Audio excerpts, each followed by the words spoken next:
Quickly before we get into the video, we are about to hit 1k subs, so make sure to subscribe. Let's get that 1k subs mark going. And also quick notice, I do stream on Twitch and Kick. The links for that are gonna be down in the description below.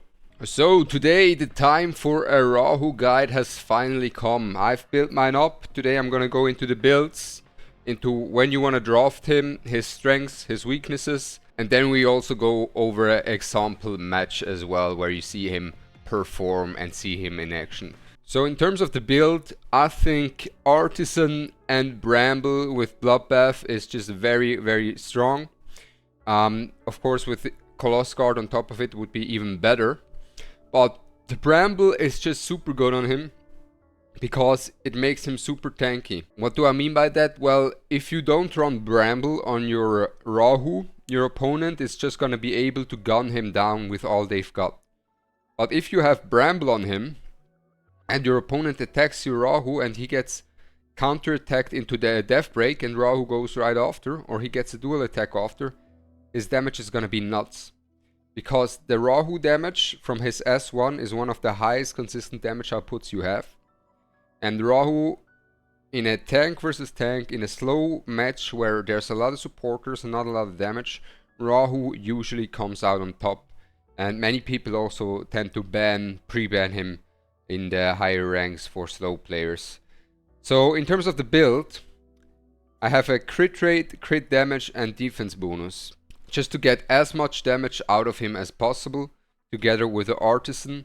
And we have full defense, some more crit rate, and I have this final damage taken. You can also go for a damage increase, but I thought since I already rolled this one, this is gonna be more universally good. And this is why I left it at that. And here you can see the full stats. What you really want to focus on is you kind of can really take everything you want on the Rahu. Effect accuracy works well on him.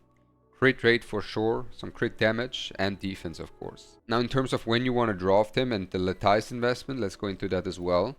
Then you can kind of see where I'm at. And as you can already see, I only have him not that high Latized up. And I don't even have his S1 fully maxed out. And there's multiple reasons for that. First up, why do I have his S3 maxed out? Well, his S3 maxed out gives you an additional ref stack. And I really like to play him a lot with the Lily. And therefore he gets his S3 out multiple times relatively quickly. And then he gets a lot faster to his 8 stack threshold. Once you're at 8 stacks on the Rahu, there is going to be a massive shift in damage output that you're going to see from his auto attacks. When you have a 8 stacks Rahu with a defense bonus from his ultimate, you will see he's going to be able to hit like a truck and just wipe enemies even through all their healers, just take them down. All he needs is just a dual attack or a counter attack into Death Break, and then he takes a turn and goes again, and his damage is nuts for that.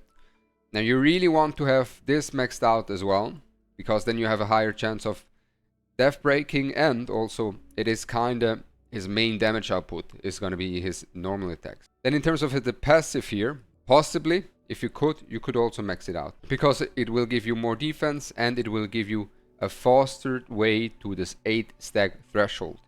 That said, the reason why I don't have these maxed out yet, even though I play him quite a lot, is even without these maxed out, he tends to win pretty much all the tank down matchups either way. That's how strong and oppressive he is in a slow game. And that's exactly his strength. You really need to look out if your opponent is playing more aggressive. But if your opponent is tanking down and you have a Rahu on your side and you're also slowing down, chances of you winning are very high. Because against Tiamat he has a super good matchup.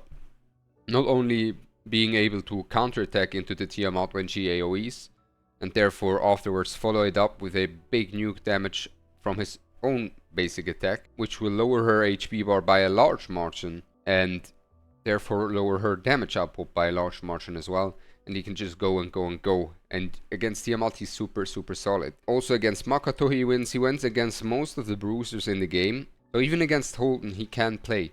That said, you don't want to play him in a too aggressive draft from your opponent. Especially with the Lilium buffs now.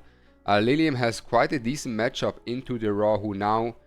Thanks to the HP shred that she has. Previously, she wouldn't do anything against Rahu. because she would get out of her stealth and just one single dual attack from the Rahu into the Lilium, into one normal attack from him when he takes the turn, and the Lilium would be gone. But now the Lilium ult deals so much damage, locks so much HP, that the Rahu could actually maybe even die before he gets the chance to do all of those shenanigans. That's something to look out for now against more aggressive plays.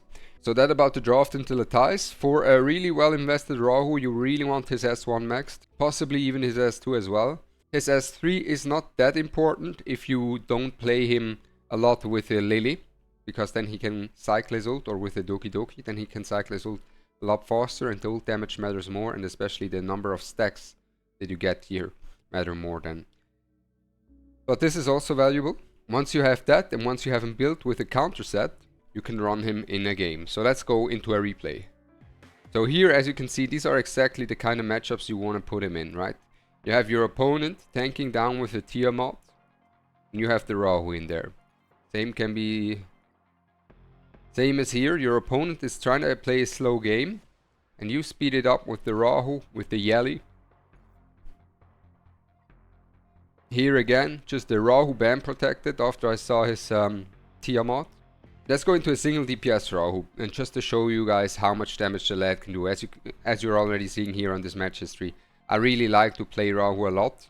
Unfortunately, he gets a ban a lot. Oh, version mishman. So in terms of the fight, as you can see here, it is going to be a lot of damage coming in mainly from the two Bruisers that are just going to rinse him down. And he correctly identifies at the beginning of this fight that kinda the Rahu is the highest threat for my team, right? With the Rahu in there, so he immediately tries to gun him down with his Lilium, but the Lilium doesn't really have that good of a matchup into Rahu or the Holton, because once she's out of the stealth, these two guys can very easily take care of her. The Holton by first up, he can strip her, he can reset her, he can attack break her, and the Rahu can just gun the Lilium down pretty quickly. So now you can see, like, it's just pretty standard. Now usually the enemy has a healer, so let's say if your opponent has a Zanya here instead of the Lilium, the fight would end up pretty much exactly the same as it would end up here. Tries to go for the Rahu, here comes the counter into Death Break. And that Death Break is gonna hurt him here a lot, as you will be able to see. So I think I'm gonna focus her down now. Oh no, I try to take her out actually. Because she's so low, and I'm really not worried if she's even lower. If she then transforms, she's not gonna deal any damage. And if she transforms, she attacks and gets countered anyways. But then Rahu comes in, takes care of the enemies. And thanks to the Ling Lo having so many non-attack skills, he scales up a lot through his defenses. Gets another counter in there, as you can see. She's death broken, we're healing up. Trying to get some more stacks. Bam, we're at 8 stacks. And now the second he follows up on a turn here, if he follows up. Bam, good damage there. Then the Holton goes, and I think she's dead from here on out, from the death broken unit. There we go.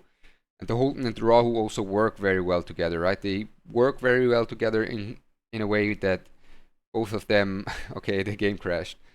But in a way that both of them are defense scaling. Rahu can get that defense buff, and the Holton can help getting more defense breaks. And they're very much a strong duo together as well. And there you have it. Now, in my match history, as you saw some of these games, like, I pick Rahu often. He often also gets pre-banned. And even without him being fully skilled up, he just wins against these Bruiser comps every single day of the week. And that just shows how strong he really is in this tank down matchups. With that, I wish you a blessed day. Make sure to like and subscribe, and I'm out. Peace!